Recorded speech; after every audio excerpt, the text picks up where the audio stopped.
All right, we're back with the death lineup talking. What a horrendous time in Warriors land right now. We started the gauge, the temperature gauge, a couple weeks ago, a couple shows ago, where you were with the team. I can't imagine you are at a 5 like you were last week. Yeah. No, I don't. It was a 5 out of 10, so it's already failing. Um, the thing is, I've had the mindset that this team needs a trade for so long that like the Pelicans game, all as bad as it was, like it didn't totally change that for me because I mean, unless they make a trade, yeah, it's going way down. But the 5 is essentially me saying I know they need a trade. They're going to make a trade. So you were at the game, right? I was at the game. I mean, losing by over 30 points to the Pelicans, and not saying that the Pelicans aren't a good team, because I think they're a pretty good team and they're a matchup, sort of a matchup nightmare for the Warriors just in general. But watching it live, like, was there one singular thing you could put your finger on? Because you're saying a trade, and they could make a trade and it could be positive. But it seems to me that there's more than just one or two small issues going on. Yeah. Like I guess does Draymond win them that game? No. No. But a lot of how the Pelicans offense was working was that they'd have Zion drive, draw two, everyone shifts over, kick to the wide open shooter.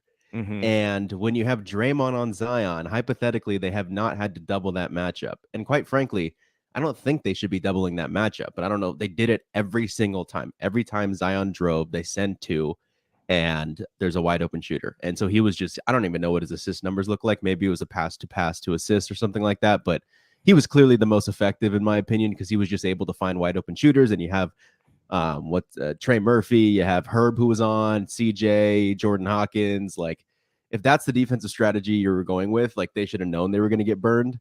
But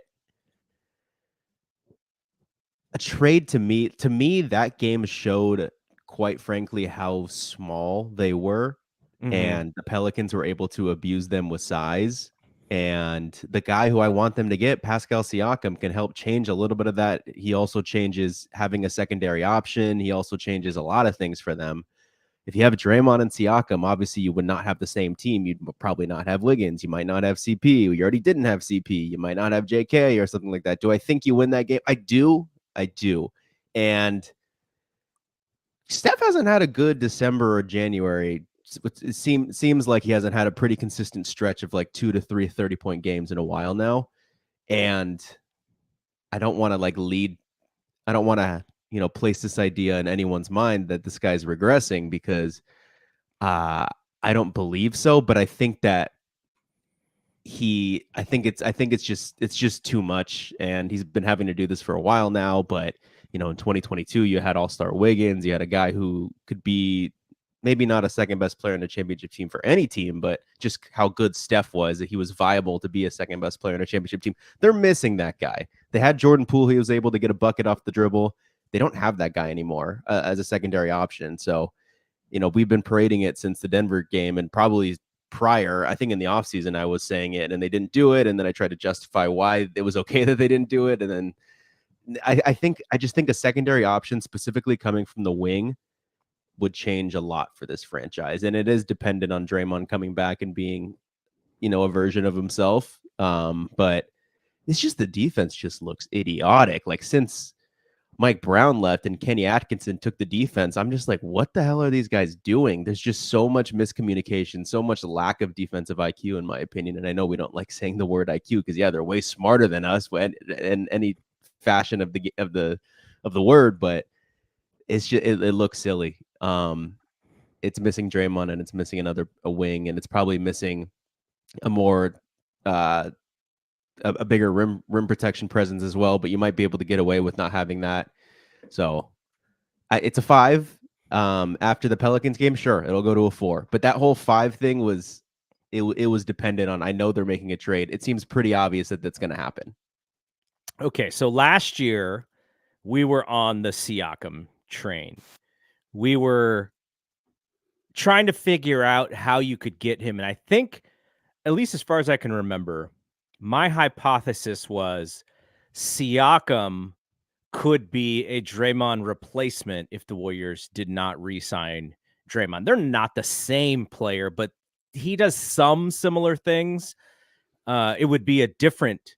They would have to play differently with him instead of Draymond, but they didn't. They signed Draymond, but it's almost the same scenario to me because it's not about the fact that Draymond isn't under contract. He is.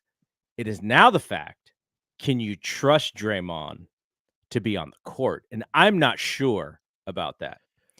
Now, playing with Draymond, can you play Siakam at the 4 and Draymond at the 5 and defend? Because what you just said, the size aspect of this, by the way, Zion did have 7 assists.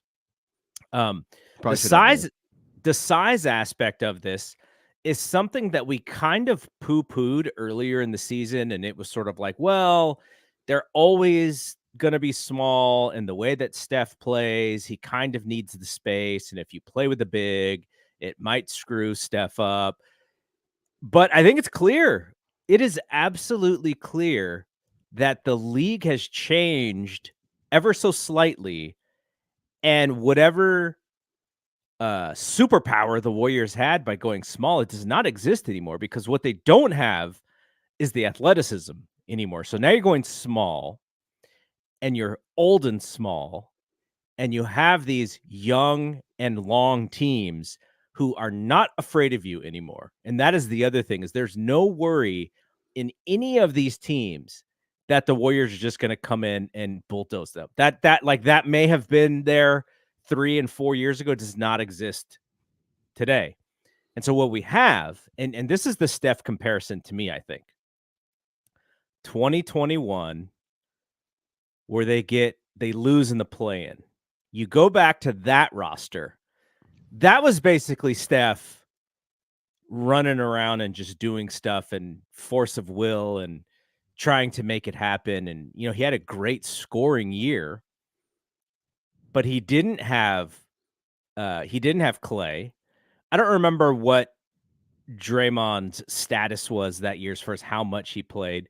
He did have Wiggs, and Wiggs was probably he had to be better than this version of Wiggs. He was.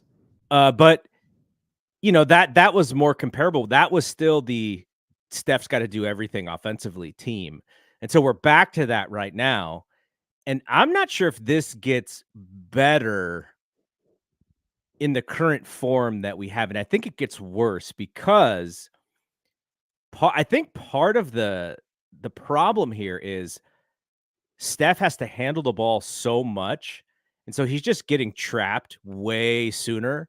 He's not as much off the ball to where he can just kind of run around, and he could be decoying a lot of these people and just his overall stamina and the way that he prepares his body and stuff. He's going to be ready, but I think it's just an overall frustration of it's like 1-on-5 offensively.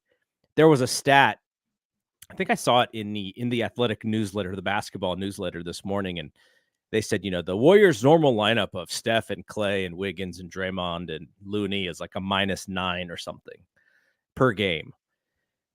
And I was like, well, what happens if you take Wiggins out of that? I bet you it gets a lot closer to even, because you talk about maybe the most disappointing player in the NBA right now who is healthy. It might be Andrew Wiggins. The drop-off from who he has been until now, you don't usually see this kind of fall off from a player unless there's like an injury, unless the athleticism just goes away, unless there's been this like catastrophic thing that has happened to the team and frustration or whatever. Andrew Wiggins, I'm not sure he's even playable right now. And yet Steve Kerr is saying, well, if we look at the last month, and Wiggins was pretty good in the last month, I'm like, bro, he is telling you right now who he is.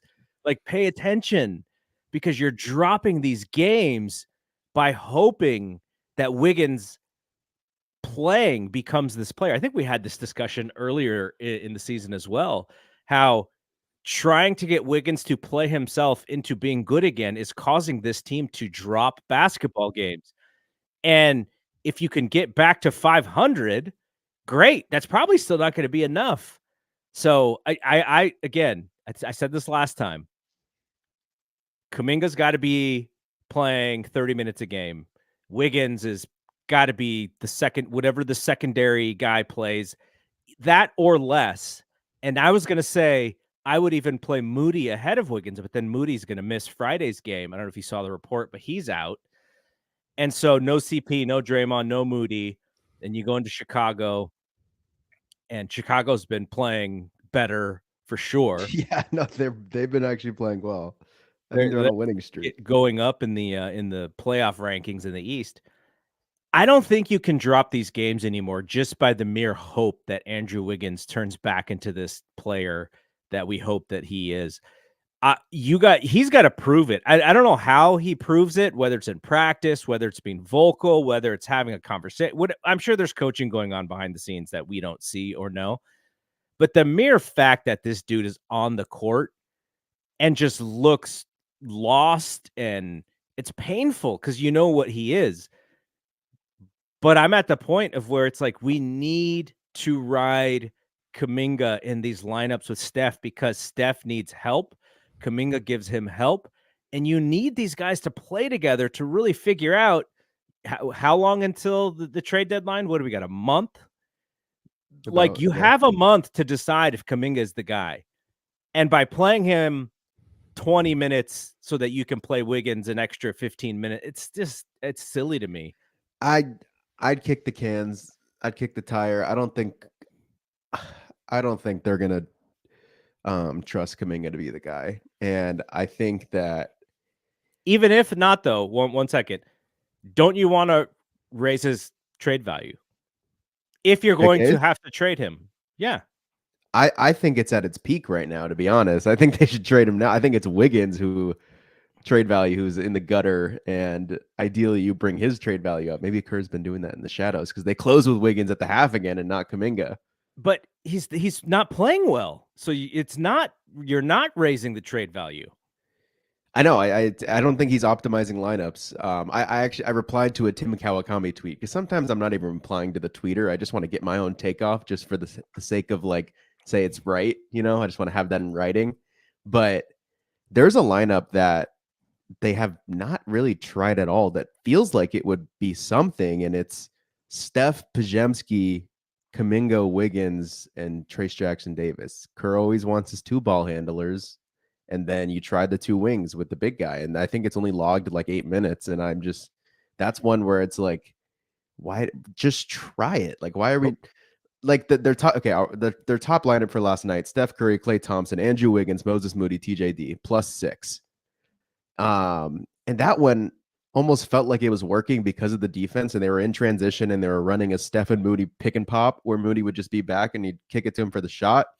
But I'm just surprised they haven't, the lineups that they've tried with the two wings, Wiggins and Kuminga, has not really showcased two ball handlers, two playmakers that are usually on the court at all times. And yeah, I mean, it's just that's just whatever. And my whole rationale essentially was like, at least just give it a shot, and ideally you can raise some of Wiggins' trade value because currently, like if you were to trade Wiggins straight up for anybody, like you'd have to give up assets in order to get anything of real value back. Like he's under contract for like the next 4 to 5 years at like 24 or 25 a year, and he's playing like he should not have a contract at all. So you're committed to him long term, and he doesn't even look playable. Like that's the worst of both worlds. So yeah, my rationale was like, try and optimize a dang lineup, and it just feels like Kerr's not doing that. But what does your data say about Kuminga and Wiggins together? It's awful. It's absolutely awful. Really But my point is that the surrounding pieces around them don't optimize them. And in a perfect world, Kuminga has the full green light from the coaching staff to be another playmaker because Draymond's one of them. You have 4 or 5 on the team. It's Steph, CP3, Pajemski, Corey Joseph, and Draymond. And the fact that they consider Corey Joseph one is stupid, but that's a different conversation. But essentially what I mean by that is Kerr always wants to have 2 playmakers on the court at all time, a guy who you can give the ball to and he's going to go and set something up, and not necessarily a shot creator, but someone who he feels confident enough to bring the ball up and play make essentially. And it feels like Kuminga could also do that, but he doesn't have the green light from the coaching staff to do it. But I also think he can get a little tunnel vision with when he's bringing the ball up and he's decided to do something, he's going to do it. There's not really much change for, if he's decided he's going to drive and try and score, like he's going to do that. If he's decided he's going to pass and set Steph and Clay up, which I think he's been doing a wonderful job at, he's going to do it. There's not much variation for once he's decided in order to change that decision. So maybe that's why they're not giving him as much of a green light, but it just, if they're not going to do that, then I just don't see them giving him the opportunity this season. And if you want to optimize this season and they don't trust the 4th year or 3rd year player, whatever he is, to do it, then I don't think he should be on this team. And it sucks because I'm a big Kuminga fan. I think wherever he goes, he's going to blossom and become whatever he was supposed to be. But I don't know if he can do it on this team this year. I wonder if he's the sweetener to get out of Wiggins. I think he might be, but I tried to add up the numbers for Siakam, and just them 2 alone doesn't even reach the number. I think them 2 alone is like 32 and Siakam's like 37. Yeah, you'd have to probably throw CP's contract like in there somehow. If the initial trade I did was CP3, Kuminga, Trace Jackson Davis, and a 1st-round pick. And since making that trade, I think you can get rid of the 1st-round pick and just like do that alone. And the rationale was I tried to keep Moody because and I tried to get rid of any type of depth that Kerr could play over Moody in the rotation. So if CP3's out, he's still not playing him. Corey Joseph all of a sudden is going to be playing so great. Then you add Corey Joseph to the damn trade. You add Corey Joseph to the trade. Maybe get rid of TJD and throw in a pick. The reason I think Trace Jackson Davis has real trade value. He's on the books for 4 years at like $1 or $2 million a year, and he's proven to be that he could play in this league. And I think that's valuable, especially with, flexible in a team-friendly contract. But yeah, the thing that worries me though is the Pelicans game. Another bad thing to me that it showed is that Pajemski can have really bad nights. He's back-to-back on pretty tough nights statistically for him. I know the Raptors one, he felt more effective, but statistically, I think he was like 0 of 8 from 3. In the Pelicans one, it seemed like he was actively ruining things. And getting rid of CP3 kind of gives him the keys to be like the lead guard in the second unit. And I would worry if he's ready to do that on a contending team, which is a very valid worry for a first-year player. And it shouldn't go against him in any way. But he has shown that he can like really ball. And so I was, now seeing those past 2 nights, I'm a little hesitant on like, shit, should we be giving up CP3? But the contracts are so weird where, you can't do just Wiggins and Kuminga. And the problem with getting rid of both Wiggins and Kuminga is now you have no more two-way wings on your roster outside of Siakam. If you were to get Siakam, like we don't really consider Clay a full-time two-way wing anymore. He's the only good against specific matchups. And so, yeah, like even that's a tough one. So I don't know. Like I think the dream trade deadline scenario for them would be Caruso and Siakam. I don't know how they do it. I think they can get one at like Siakam. I don't know how they end up with Caruso, but I think that would be the dream trade deadline. So I agree. I agree with you about the wing situation. You're giving up. You can't give up both of them, but I do wonder if it's almost like going back to your scenario of like forces Kerr to play Moody and also to play Kuminga. If you have no Wiggins, he's got to play all of those minutes. But at the same time, it's almost like you're doing Moody an injustice because there's I think the Warriors take him for granted for his personality of being so casual and, he fits in and he just wants to help the team and he doesn't like force his scenario. Like JK has to have his agent leak something to Shams for the Warriors to react to him, which is kind of weird.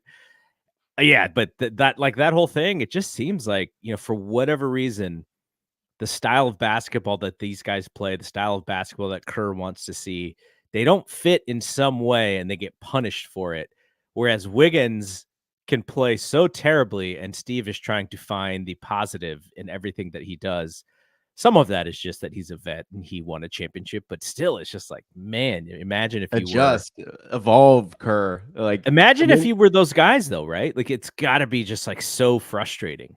I know it's like you like what I think I forget which one of them said it, but it was like you do all they request things of you and you fulfill that, and there's no like reward. The reward should be more playing time, but that doesn't happen, and that's just kind of weird. Yeah, you request something of someone and they fulfill it, and it's just like nice. All right, back to the bench. And Kerr also has this experience of being a role player. And to him, his quote was that he wanted more playing time every season of his life. And there was a little bit of context behind that, right? Like, was it like fully serious? Didn't Curry say like, yeah, he was joking a little bit? Because let's be real, Steve Kerr was never like where did he go in the draft? He I was think like he's a no, like a second round pick. it's like a no star prospect, like Moody Well, and no, Kaminga. he was actually a star in Arizona. He got hurt, but he was a top level player in Arizona for I'm sure. talking about like high school to college. I forget. Like, I mean, I don't know what he was rated going into college, but like Moody and Kaminga There have was kind of been the like stuff. stars It their didn't whole work. life. It didn't work like that back then so Mm. much. But no, he was very highly touted, especially in Arizona. He was playing on those Team USA teams that were, playing in the tournaments and such. And that's how he actually got hurt, was playing for Team USA. I think he's like missed his second or third year in college because he tore up his knee on one of those tours. So I think he's always he can be joking about that, but I think it's true, right? I don't think very rarely did Steve Kerr ever make a starting rotation or ever play in a rotation for much.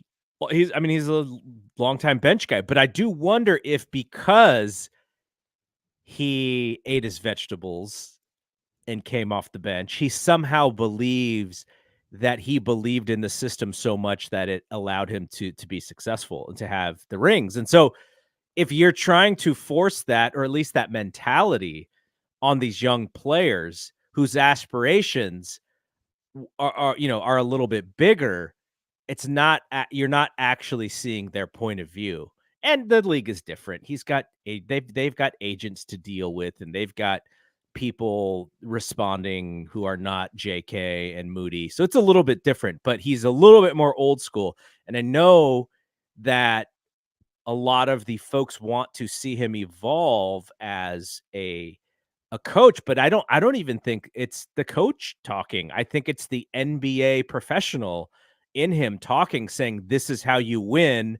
I have 10 rings and I've never seen it happen in this other way." Unless you were Michael Jordan and nobody here, or Steph Curry, and nobody here is Michael Jordan or Steph Curry. Yeah, but then we go into the questions of why he has those 10 rings. And then what, 6 of them or 5 of them are Michael, a few of them are Popovich and the Tim Duncan era, and then it's Steph and Kevin Durant. Like he's gotten lucky. He's gotten lucky. He's played his part, but he has gotten lucky. And I know that some of the criticism surrounding him is he was gifted a championship level team. Okay, but think about let's go back to who were some of your favorite guys who were depth pieces on those championship teams. uh,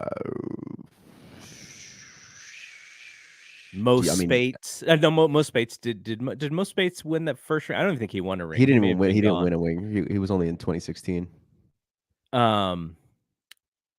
So you think of like, Are you just asking me to name guys? I don't remember my favorite ones. I just yeah, who's remember.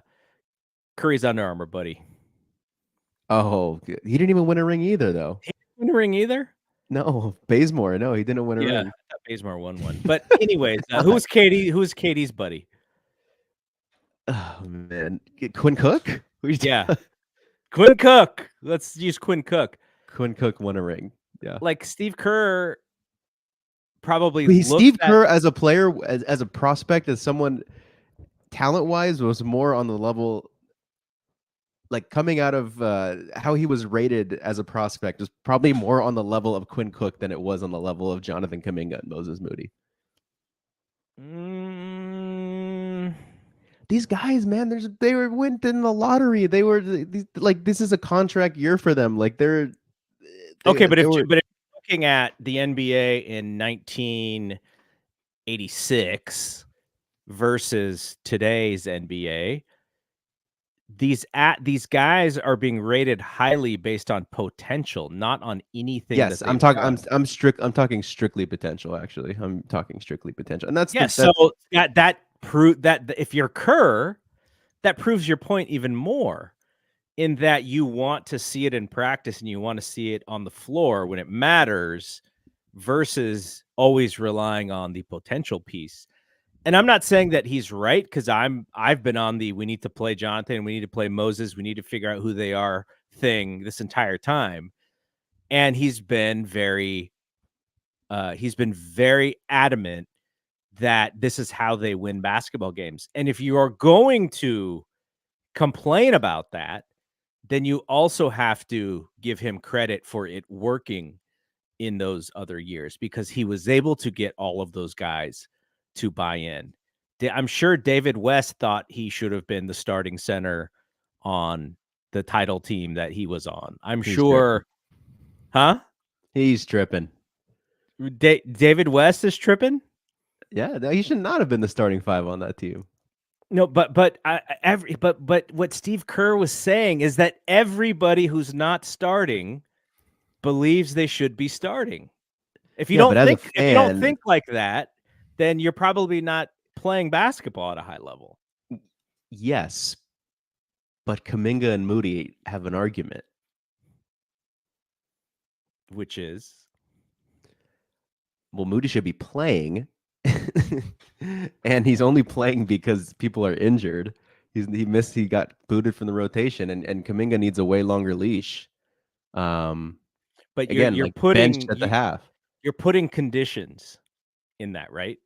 You're not saying Jonathan This is Kuminga scored pointless if we're just this is like if we're just like trying to give Kerr validity for what he's doing. I don't totally care. I think we should focus on like these guys he's not going to trust them. He's not.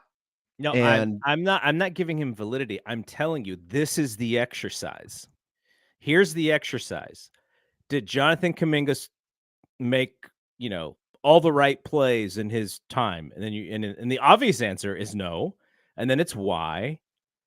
And then what does that mean? And this is the thing that they're doing. Now, I'm with you. I think these guys should be able to fail a little bit and not have to worry about being on eggshells as much. But what I'm saying is if we believe that Kerr's the way that he coaches a team is a specific way. We also have to give credit that that specific way has worked in the past, and that is what he is banking on, is that it's worked in the past. We've gotten people to buy in, and this is what we do. Now, if they decide that, hey, this is not that team anymore, we're doing this the wrong way. That is a basketball decision from the front office down all the way through that they have to figure out. And that is I think that's the hardest piece, right? Because Bob Myers is gone and he is a fundamental part of what the past was. And Steve Kerr's contract is up at the end of the season. He is a fundamental piece of what the past was. They really have to figure out what is the future while trying to hold on to the remaining years of Steph Curry. That is a hard thing to do, and I'm not sure that we've seen it done successfully, because even you go back to those Kobe Lakers.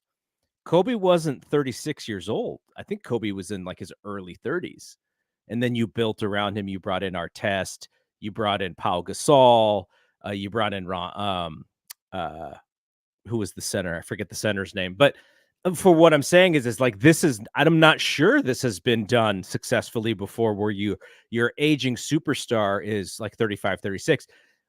How old was Michael when he won his last championship? I want to say he was like 35. well, how old was So LeBron when he won in 2020? Probably like 37, he's like 37. 36. Yeah. But he has AD, and the Warriors don't have AD. Can they get AD? I don't think AD's out there. Yeah, Who's they can't get close it. to AD that is out there? Probably nobody. So this is it's like a hard jigsaw puzzle. And I know the fan base is like, well, we need this, this, this, and this. And I'm like, yeah, I kind of agree.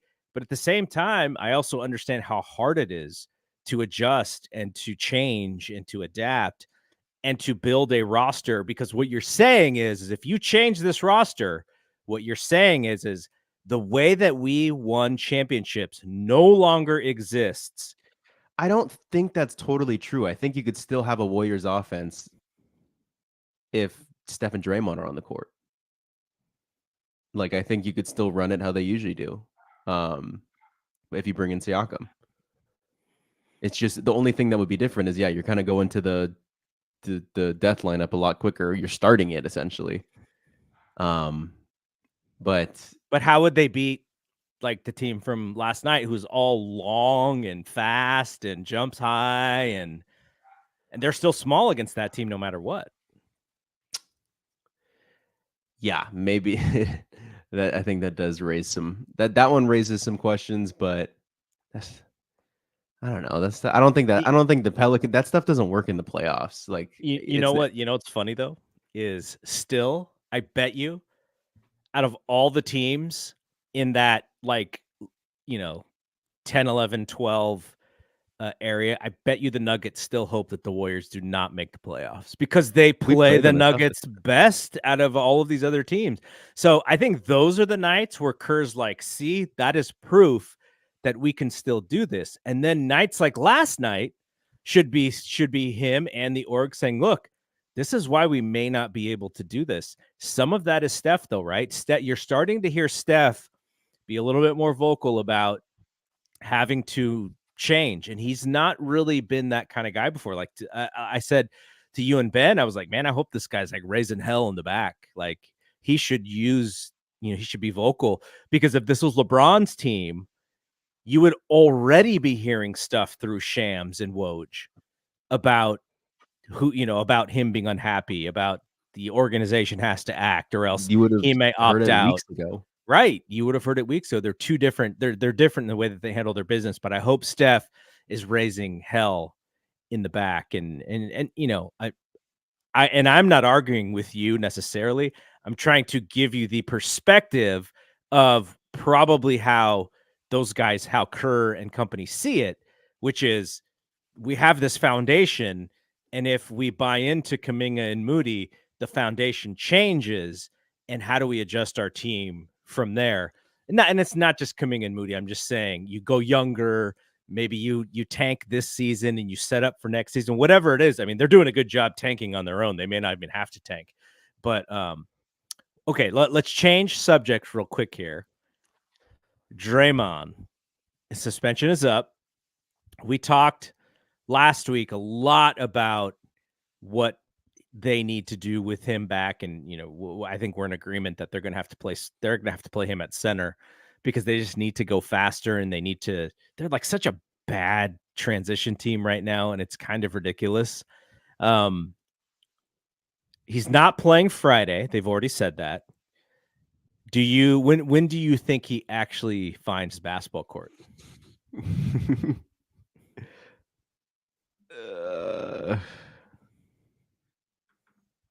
I think me and Ben both said next Monday, but yeah, after the Pelicans game, it feels like it should have been Friday. Yeah, I thought it was going to be Friday because of yesterday, but it doesn't look like it's going to be Friday. So I'm pulling up their schedule here right now for the next. It's a back-to-back, right? They have a back-to-back against Milwaukee after Chicago, and then they play again on Monday. So could he play that Milwaukee game?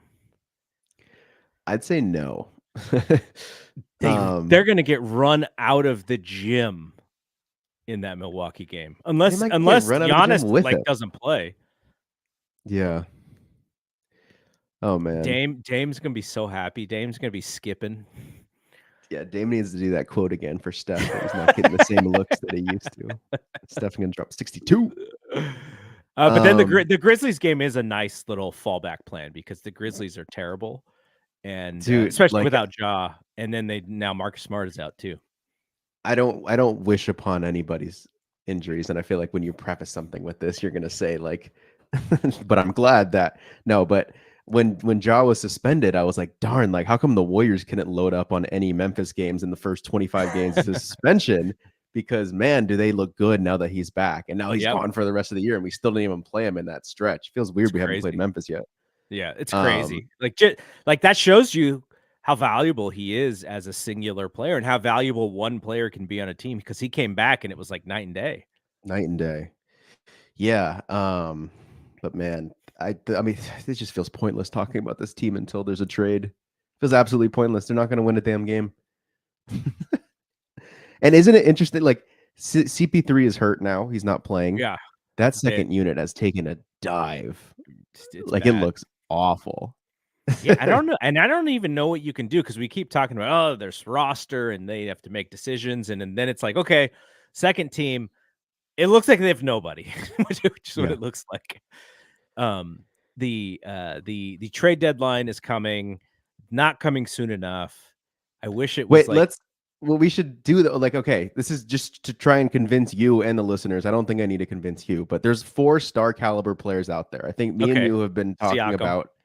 and you have been talking about how they need a secondary scorer to alleviate pressure off Steph. They don't have that on Mhm, the team right now.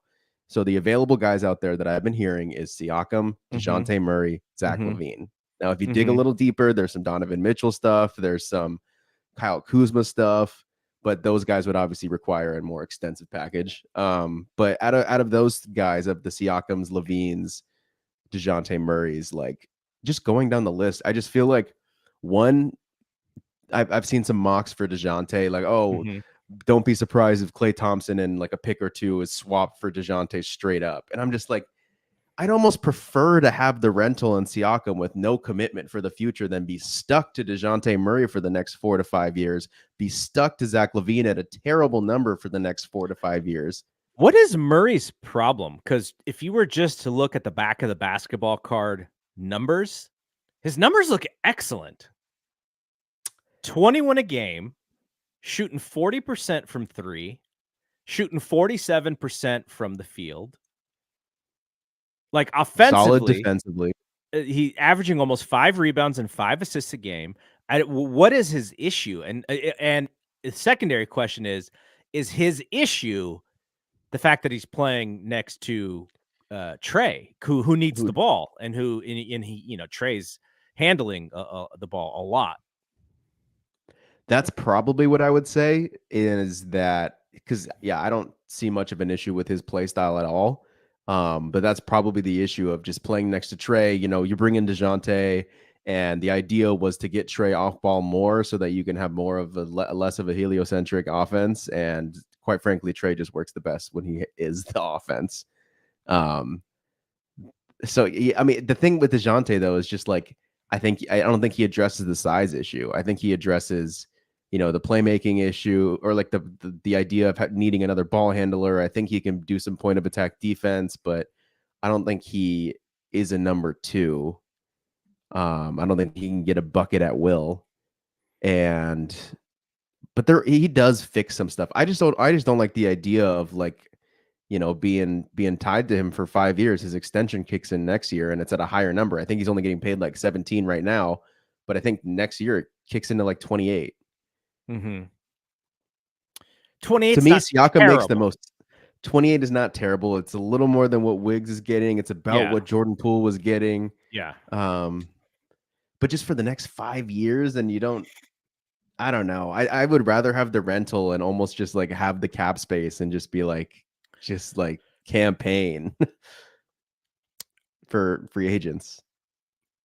So I like Murray. I like Murray way better than I like Levine. Yeah. I don't, and this is what I said earlier, is I don't think that there's like a one fix solution thing.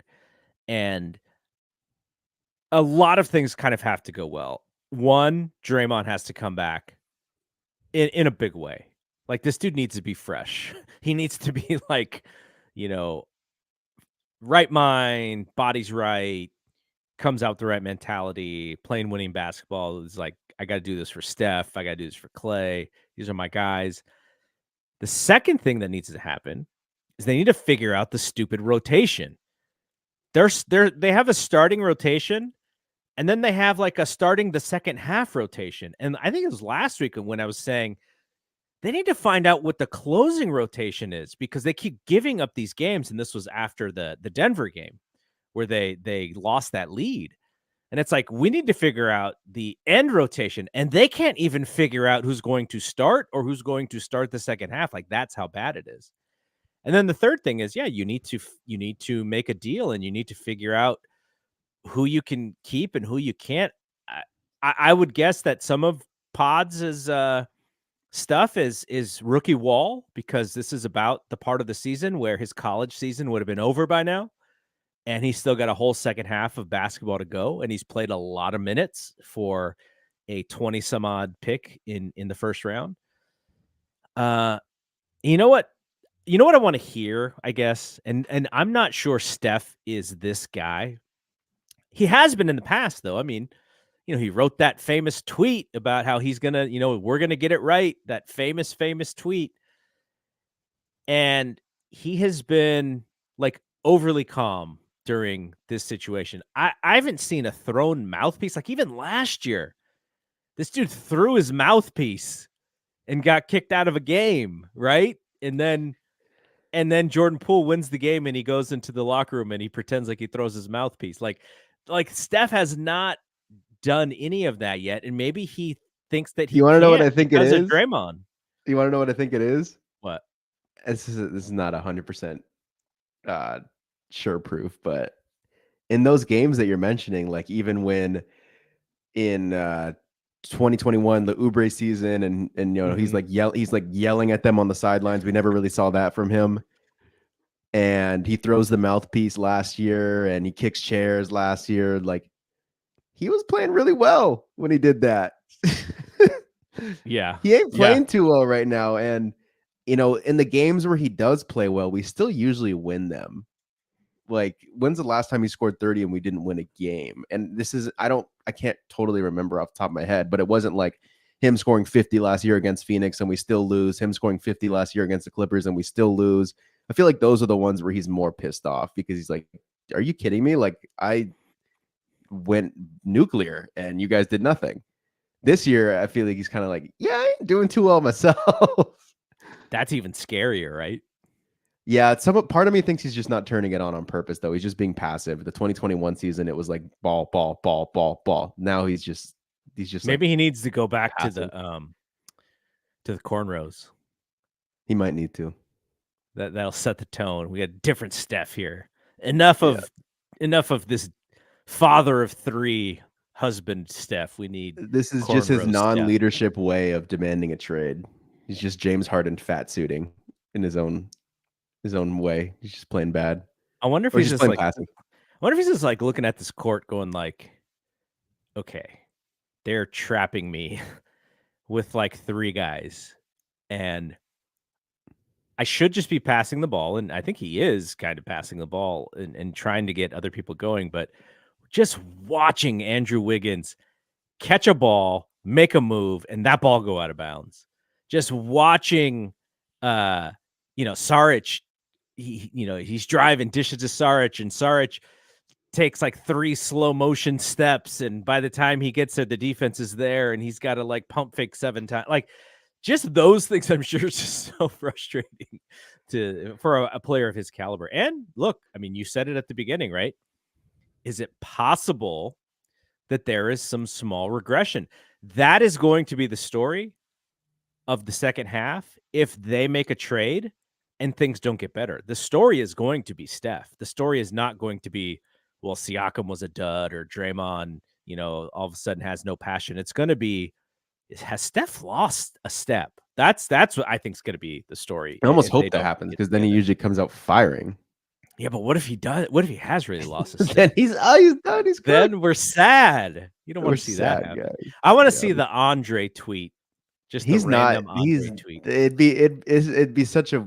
He's not like this. He's still really like he's still a top 5 player. This is just. I hope you don't go from what you were last year and then even in the beginning of the season to like just randomly what you are right now. Like that just doesn't happen. It only happens with Wiggins, and Remember even I told you. Wiggins. Remember I told you. I said I hope Steph does the LeBron thing where he just takes like 2 weeks off he needs to like refresh. He needs to like take some time off because this dude's going to be back in the All-Star game. He's second to Luka, I think, in the All-Star voting for guards. So unless even if Shea overtakes him for the starting spot, he's still going to get selected.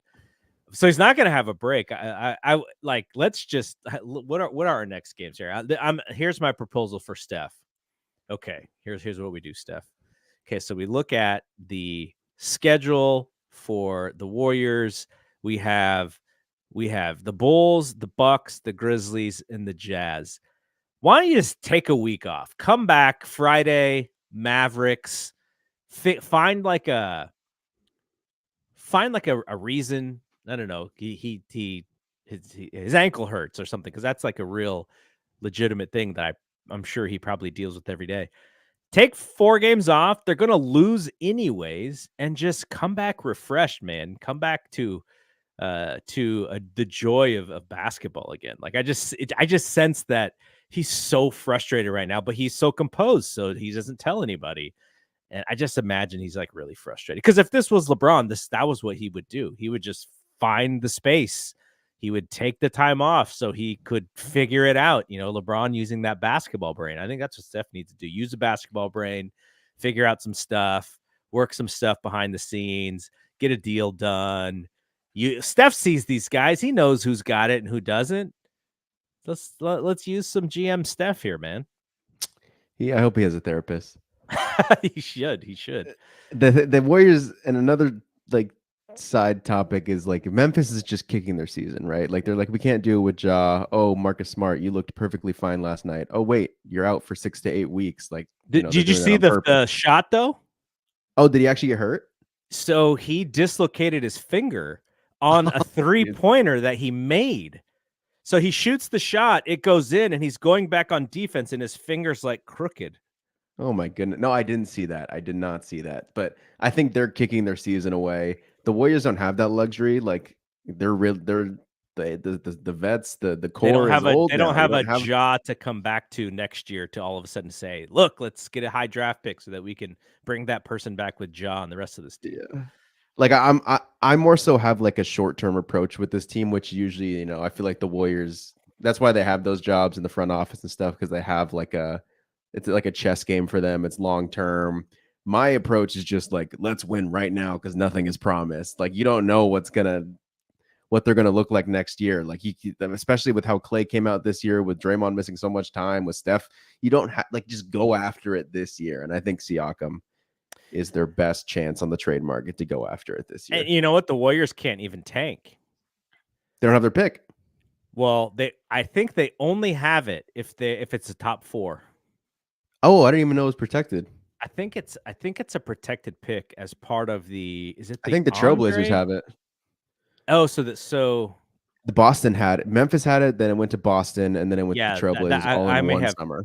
I may have clicked an old thing here, but yeah, it was the Iguodala clear cap space for D'Angelo Russell trade that went to Memphis. Then Memphis for the Marcus Smart thing went to Boston, and then Boston for Drew Holiday went to Trailblazers. Yeah, there's a website called Tankathon.com. Yeah. Have you seen this website? Oh yeah, I follow him on Twitter. Okay, so yeah, the Warriors as current, their pick would go to Portland. You're right, but I wish I could see the protections. I wish they had the protections in this website, but I don't see. That's them. Another thing they probably have them, but it's absolutely ridiculous that this isn't like spewed out to us in like child language of the protections by the NBA themselves. Like, how do we not know? Yeah, maybe there aren't any protections. I don't know. I can't figure it out. But anyways, all right. So you are going out of town next weekend. Does that mean that we will be able to do one more show or not? We're kind of a news update that means nothing to anyone but me and I guess you, is that the trip got delayed a week. So I'm actually here for the next. So you're here. I'm here for 2 more weeks. So I could hypothetically do 2 episodes, but safe bet would be 1. So next Thursday we'll do it, which will be right after the Jazz game and right before the Mavericks game. And then the Warriors have they don't play again for another 5 days. So it'll be Wednesday and Thursday. So maybe we do it earlier if possible. But if it's not possible and you're kind of in anxiety planning mode, then I've already talked to Ben Cruz about replacing you for the weeks that you're gone. So that'll be good. Nice. All I have to do is give him my PlayStation 5 remote. I may send him some Terramana as well, though, because he's helping us out. If the Warriors don't have Siakam by next week, the season's over. The season might already be over. What is the record?